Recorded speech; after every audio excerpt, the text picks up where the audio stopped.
Hi, everyone. Welcome back to Heartland Mamas.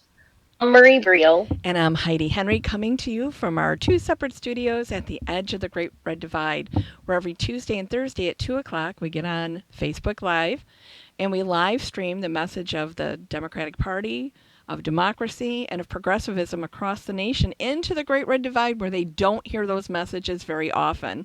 You can find all of our previous episodes at heartlandmamas.com, all podcast platforms, and of course, YouTube to see our goofy faces and proudly carried on the Demcast network. Today we're going to do a recap of what the hell was it, Marie?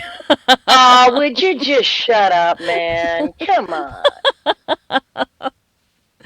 I just The ordered the t-shirt. presidential debate, I or know. debacle, or debateacle?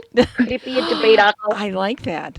I I like think that's a that. good word. Listen, if Jake Tapper can come up with the political shit turducken, I think we can use that one. What was Debateacle. what did he say? It was a dumpster fire He inside of said it a was a dumpster fire inside of something inside of a train wreck. it was It was like awesome. a turducken is a turkey inside of or is a I've had it. chicken inside of a duck inside of a turkey. I've had it. And that's something that gluttons eat it. So I just thought that was the greatest thing ever when he said that. I was like, thank you. I I believe think many of the other commentators called it a shit show. yeah, when you have people now, I realize that was on cable news that they used that term, but yeah, it really was. There's no other way to put it because it was so unpresidential. It was so on debate. I mean, not a debate. It was so much of a God. It was like talking to a toddler that wants something at the checkout line at the Jewel. I need to have Now that. let's. Oh, you're right. Well. Yeah, okay. So I think you're right. But before we get into that, I just kind of want to let folks know. A lot of things came up, like why didn't they have a cutoff button? Why didn't they mute his mic? Why did they cover what they covered? So you have to understand, why was Chris Wallace the moderator? So That's a before good question. Great. Candidates have to agree to the terms of a Right. debate in advance. Hmm. So they get to decide, if they want to debate and they're like, no, we're not going near this topic, then Right. they agree to it and they give and take. So in the debate organization, that's the bipartisan group that Right. puts together the presidential debates, there was no agreement on muting after 2 minutes, the ability to stop a mic. There was no agreement on how topics. So a lot of those things that we kind of questioned, that they couldn't have chosen a different moderator because they had to agree. Both of them agreed that it was Chris Wallace. Well, in the grand scheme of things, I think Chris Wallace made sense, or at least I can see why Biden conceded to him. Yeah. And I can see why Trump conceded to him because, Biden's seen him go hard on Trump a few times. And, he's fairly moderate for the Fox News Network. Hey, for Fox News Network, he's pretty damn I know I'm moderate, making okay? faces over here, but he's still a lifetime Republican that works for Fox News that has gone hard in a soft Republican way on the president. He's never really held his feet to the fire all the way through to the finish of any question, any hard line of questioning ever, Murray. You've seen his Now, when he interviews. had his interview, Yeah, right. he did call the president out several times on things that weren't true. But then when the And you're right, president, maybe he doesn't take it as far as he should, but at least there is when you ask, some some neutrality there. Come on. oh, well, yeah, but you watch him ask, call him out on stuff, and then the president gives a total blow off response, and he doesn't say, no, wait a minute, you have to answer that question. He never pushes it all the way through. He will let it go. After a while, he'll be like my dog with a new chew Yeah, toy. you're right. Squeakity, squeakity, squeak, and then all of a sudden, I'm done with that toy. I mean, Chris Wallace Speaking of is which, not his father. He is not Mike Wallace. He is Chris Wallace. Mike Wallace, light. Just saying. speaking of chew toys, maybe we should do a line of Heartland Mama chew toys, because my dog goes through way too many of them. I wait. Can I just give a So, would plug you guys want to see that? for BarkBox? We got our dogs got their Trump chew toys and they have held up. And our dogs usually do squeakectomies within hours. So far, they've lasted, Nice. and they come with an excellent tag. And I'll post it on the Facebook page because you would not believe the tag that comes with the Trump squeaky toy. It's awesome. I am So going to have to look at that. So, I guess my first biggest deal is it's unfortunate that the candidates had to agree to terms because it could have been so much better had they had a stronger moderator, yes, had they been able to do those things like cut mics, cut time. And so it was really disappointing in that respect. And it is sad. Like, I think honestly, my dream would be Katie Porter. I would love to see Katie oh my Porter god, moderate the wouldn't debates. that be awesome? Without a doubt, she is the best. Or Can have a woman do it. can she have a I mean, whiteboard? putting a woman in the position of debate moderator would automatically put Trump in a defensive position because he cannot No, stand women, he no, cannot that's stand right. powerful women, he cannot stand intelligent women. Yep, So it would put him in a defensive position. right. He doesn't know how to respond when a No. woman is strong toward Yeah, him. he does. He It does tend to worry. quiet down. He doesn't. I have seen him go after the women reporters that ask him tough questions and just say nasty, evil. The first thing he says is, "Oh, well, that's a nasty comment from a nasty woman," something along those lines every time. But the one thing that I did read recently is that the Presidential Debate Commission, which is a bipartisan commission, is going to have a cutoff button. They're going to switch off the mics at the next Excellent. one. And I think that if I were Joe Biden, I wouldn't agree to do another one unless they do that.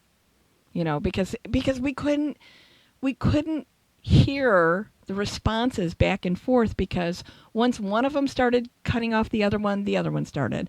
Mostly it was Trump, but Biden got a few of those talking over points in as well. And you were on debate team. You know how difficult it is if people don't follow the rules that are set for you, right? If you don't follow the program, it's not beneficial to anyone. All it is chatter, you know. But don't you think that sort of reinforces everything about him? I mean, Of that's kind of course. his play all along. It's You know, 2016 he 2.0. he doesn't follow the rules. He doesn't pay taxes. He doesn't listen to science. He trusts his gut. He has his family. He breaks every rule that there is. That is who he is, and that That's why is some the people love epitome him. of what we saw on display Yeah. that night. A total assholiness. That is Trump. And the fact that he cannot address any issues, he cannot speak substantively on No. anything. He has no The depth. fact that he operates in some sort of alternate reality Yeah. is just mind blowing to me. I Mind blowing. I think that he's been sheltered from detractors his entire life. I think that he's never had to own or owe himself to anybody or anything except financially. And even then, he's found ways to get around it. He's never really seen a project all the way through to completion, including paying the bills for it. We've seen that repeatedly with all of his business failures, all of his personal failures. He doesn't complete things, and when it gets too tough, he bankrupts or leaves a marriage, a business, a whatever. He does not see things through to completion to any type of satisfactory result. And we've seen this here because he's not able to finish anything without saying, "Oh, that's it, I'm done." If you don't see it my way, I don't want to deal with it. I don't want to talk about it. And that's a reflection in our both our domestic and foreign policy. We've seen that with the Paris Climate Accord, with the unbelievable stupid tariffs that have cost our farmers and our industries, and ourselves, because we're the ones, the American citizens are the ones that are paying for the tariffs, not China. We pay it in higher Right. prices, and the farmers pay for it by not having a market. Well, then he turns around and he takes money from the treasury to give to the farmers to make sure that he has their vote. And the thing is that it's not. And farmers, me to you, Okay, because we're I'm so wait, sorry to interrupt you, Heidi. yeah, Did you see Holy moly, Rachel Maddow last night. I didn't. I don't watch She cable news. was talking about how we all need to stand up and apply pressure and not stop. And there is some hope of that. And she's talking about some of the legislation that's there and about some of the money that was allocated due to COVID. That is, so one of them was a $40 million, or no, I think it was even more than I can't. I'm so sorry. I don't have the exact number. It was some outrageous amount of money Mm-hmm. that is taxpayer funded Yeah. to do a campaign talking about how coronavirus is in great shape. It's done, and how Trump has handled coronavirus. So we talk about the emoluments clause. We talk about breaking all of these rules. Yeah. It's mind numbing, and then we find out that he's using taxpayer dollars for a basic political ad stating that he's done so well and that the virus is over. Now they've claimed it to be uh, encouragement or positive thoughts about the coronavirus. But again, it doesn't fit into any category of being able to spend that money, and they stopped it. They killed it. They actually did something productive. Some Republicans out there actually stood up and went, "This is bullshit." You Okay, know, so I, you got to get a little bit. well, a little bit, very little, because instead of doing the work of the people, the Senate has done nothing, virtually nothing, except appoint judges for over a year now. That's all they've done, and that was one thing he talked about the glut of federal vacancies in the judging positions during the debate. And the thing about that is that we know that Mitch McConnell stopped all of them. Under Obama, he stopped all of them. That's why there were so many to fill. And while McConnell's whole idea was to fill all those judgeships, it had nothing to do with Obama lacking leadership. It had everything to do with McConnell blocking the hearings for the judges. And Murray, McConnell has shelved everything. We need coronavirus relief for small business, especially. I'm not talking about small businesses with 100 employees. I'm talking about the small mom and pop businesses who 1 in 6 are never going to reopen again because they can't withstand this. We're going into winter. Outdoor dining and drinking is not going to be possible. And we know that we're heading for another shutdown. There's no way around it because our numbers are so high.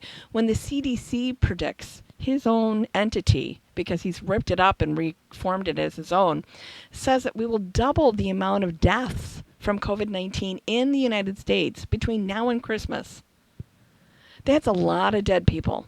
That's a lot of sick people to get to that many dead people. And we have a Senate that is so concerned about confirming another judge to the Supreme Court and not working on coronavirus relief package. It's just stunning how corrupt the Senate has become, how corrupt the Republican Party has become, how they have abdicated. How corrupt politics in general. Well, but the always Republican been. Party has abdicated the what their elected position was to do was to serve the people, not their own interests, not their interests of their donors, and that's all they're serving right now is the interest of their donors. Absolutely corrupt. I can't disagree with you on that, but I can say that if we go back, my whole thought with the debate was that Joe needed to use it not as an actual discussion with the president because I knew going in that was not going to be possible. Yeah. But I said to you that he really needs to use it as a rally, a way for him to connect with the American people. And he did that about halfway through. He started to realize that looking at Trump or the moderator or anything was ineffective because there was no dialogue. So when he turned and looked directly into the camera and those talked great directly moments to the American people, those were moments. Those were amazing moments because, as we said, he didn't talk. Trump said nothing substantive, nothing, no even empathy or care for anything other than his own objective. Right. And you saw the difference. So if there really possibly was any undecided voter, which I highly doubt, there aren't any, and you saw the way two men compose themselves that night.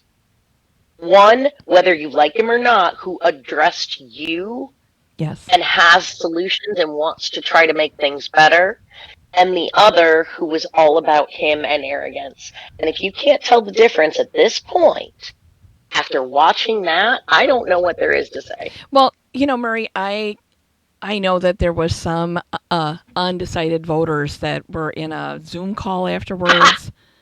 That's hilarious. They weren't. They weren't. They were Trump supporters. And if you are undecided at this point, it's because you're trying to find a reason to justify your vote for Trump, and you're just waiting. It's like I judge horse shows, and I know a lot of judges, and some judges will judge looking for flaws until everybody has a flaw, and then they'll place a class. And I judge by looking for perfection and do it quickly and get it over with. So, you know, so what they're looking for is a flaw in Joe Biden. They can say, well, I'm out. Well, you know what? Oh You're my looking God, at a they're man stretching riddled. for everything I know. I know. to stay. I think that's a great way of putting it, Heidi. Yeah, It's not, they are looking for a reason to not vote for Joe Biden because exactly. everything about them knows what they're seeing right now is wrong. Yes. That's who the undecided voter is. Yeah. Because everything in their fiber of their being is screaming, this is a bad idea. This guy's a Right. douche. It's not good. And yet they are begging, their brains are begging for a reason not to vote for Joe. Well, And and it's so horrible. so Joe did some really great things when he turned and looked right into the camera. And you know that when you and I met Joe Biden last September, so a year ago, I went and talked to him about what the ACA meant to my family, to saving my son, and saving Stan and I financially because we were at the precipice of bankruptcy and probably should have bankrupted over the medical bills and chose not to. Um, but when I went to talk to him, he gave the same response, the same direct eye contact and compassion. He did that to the camera, to the American people about this is what we've tried to do. I'm not telling you you have to have Medicare for all, which as a progressive is really hard for me to hear. But I'm trying to tell you that we'll have a public option. So it's Medicare if you want it. And that's a great place for a great middle of the road place for a lot of people. For people like me with with a son with pre-existing conditions, as a person now that is a giant walking pre-existing condition, um, thank you.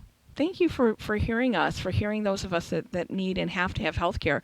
A few days after the election, Murray, ACA goes before the Supreme Court. And if we have this woman appointed that Trump has put up, we will lose health insurance for every one of us with a pre-existing condition, and that could be up to 200 million people. Wait, Heidi, he did do an executive order protecting Oh pre-existing my conditions, which I God! still don't Somebody said that to me. understand. Somebody tried to. So there's a law. There's There's a law in the books that says they cannot charge you outrageous amounts of money and they can't deny you for having pre-existing it's conditions, right? already They can exists. discriminate against you for that.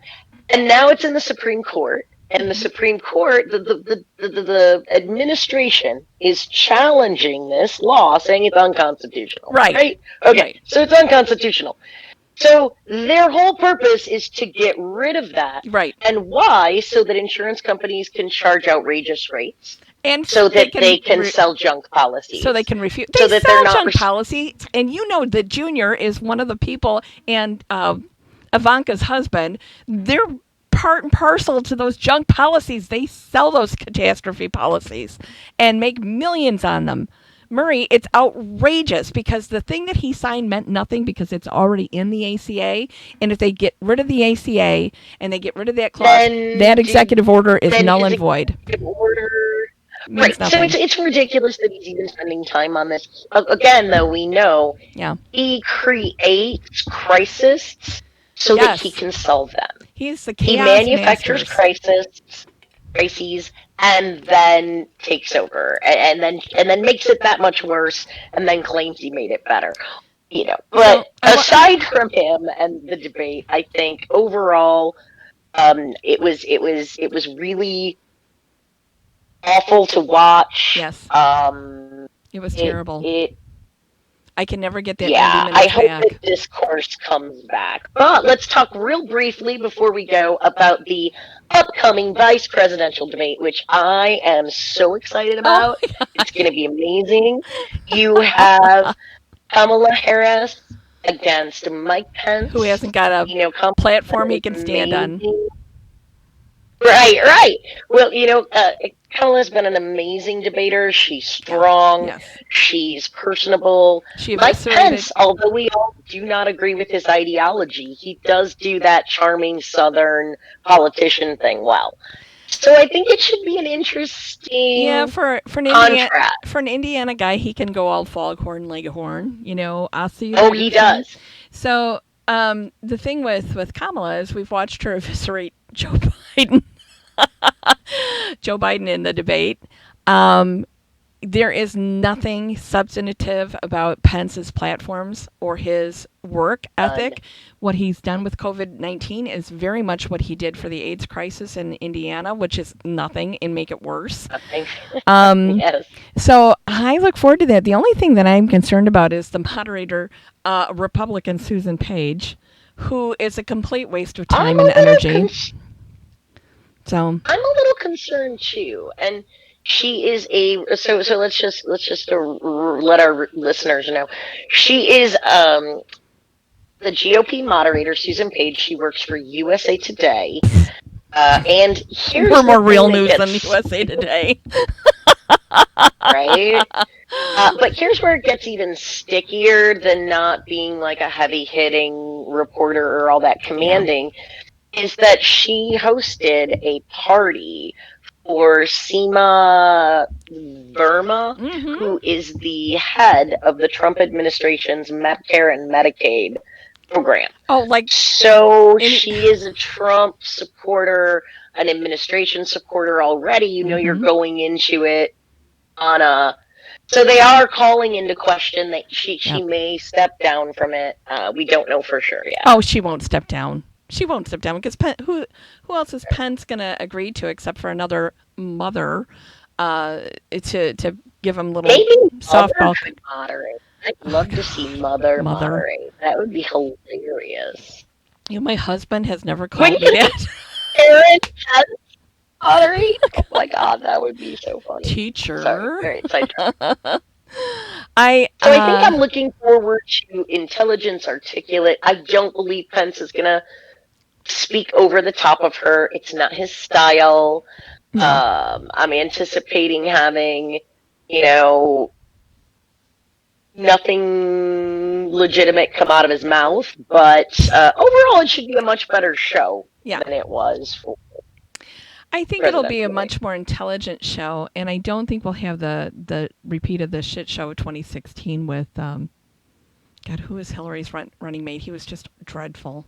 Tim Kaine, Tim Kaine and Pence, because Tim Kaine came off like he came off like Trump this time. Maybe not as bad, but oof, totally lost me in that moment. I mean, like Hillary. There's so many people you could have picked. Why did you pick him?